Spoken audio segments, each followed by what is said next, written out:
My name is Ron Davidson, and I'm here. I'd like to talk to you a little bit about the burlwood and burlwood industry, and basically how I got started as a wood artisan.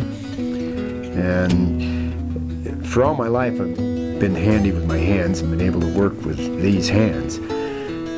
But starting out doing what I do now in burlwood was just a little glimmer in my way of thinking, and thought, wow, I really like this free-form natural stuff. What is it?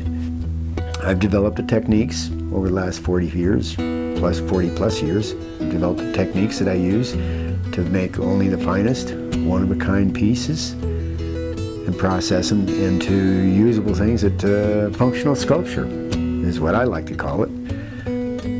I guess you can say I'm a wood addict. I'm not addicted to anything else other than wood. And I'm sure that my wife of 45 years will attest to that. Once you get hooked on this thing, you become a wood head or a burl head or whatever you want to call it. But it's kept me going, because even with the ups and downs of the economic situation in this country, from time to time it's really great and then it's not so great. But you know what? It's just the satisfaction of being able to work with my hands and produce something really nice for somebody where they can enjoy it for years and years and years.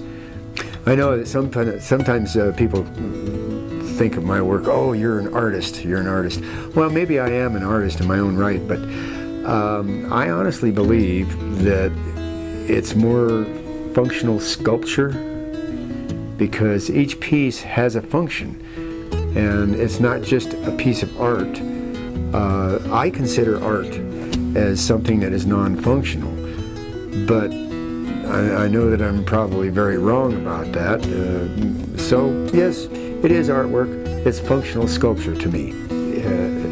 This business is seasonal, and being down here in Cochise County, we have a very, very mild winter, which makes it so I can work all winter long.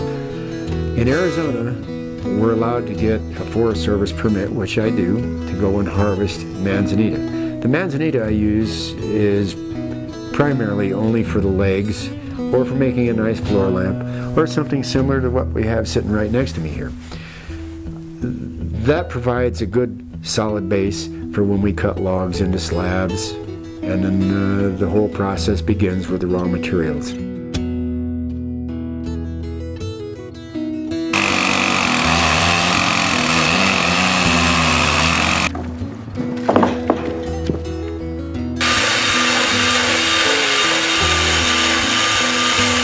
It'll take the resin, shot into the recording sound.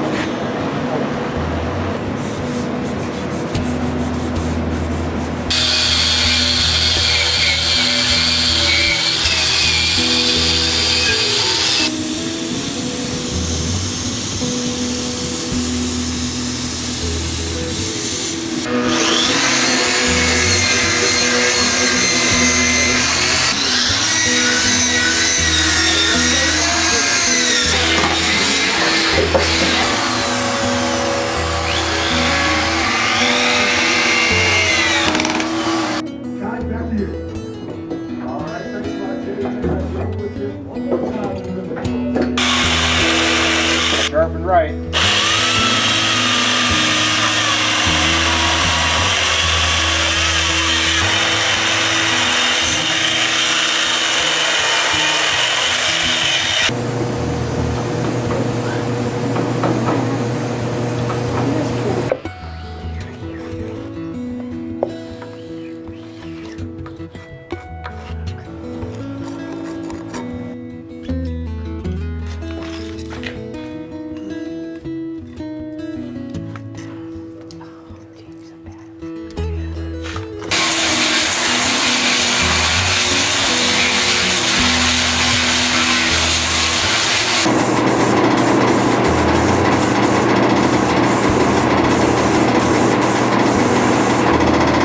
Over the years, I've experimented with doing retail business as well as wholesale.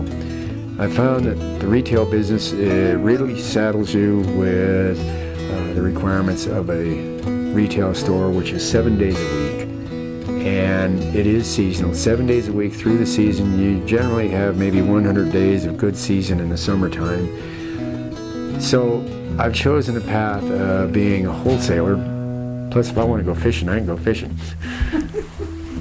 Primarily, it's word of mouth and just building a reputation of having a good, solid product and standing behind it, guaranteeing that the craftsmanship is top-notch.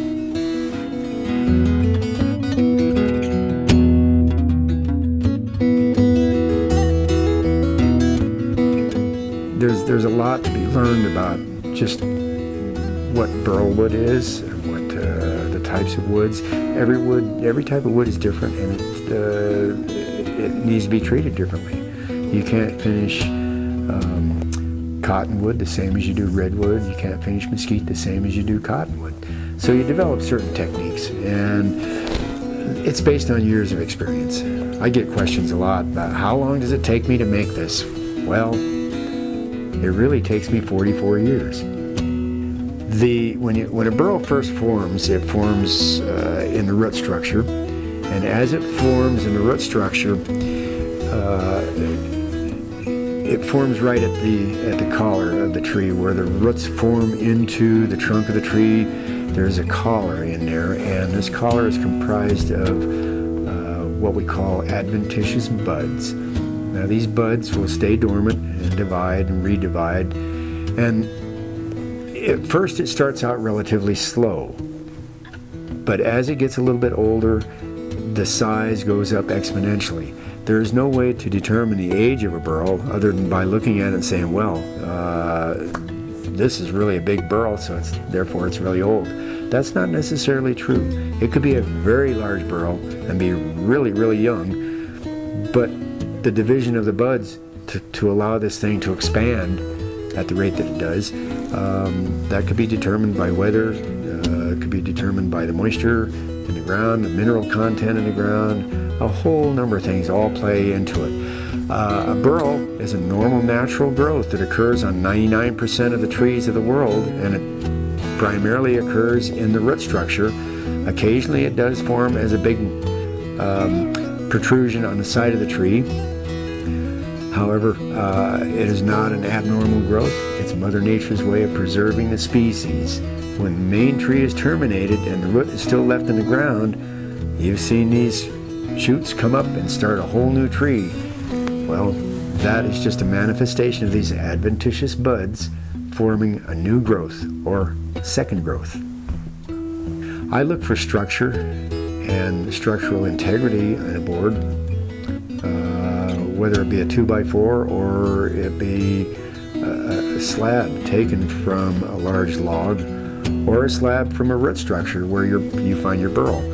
The grain patterns, there's roughly 22 different grain patterns that I've classified in redwood burl. So burl is basically wood's royalty, and you don't have to have burl to make a piece of wood valuable.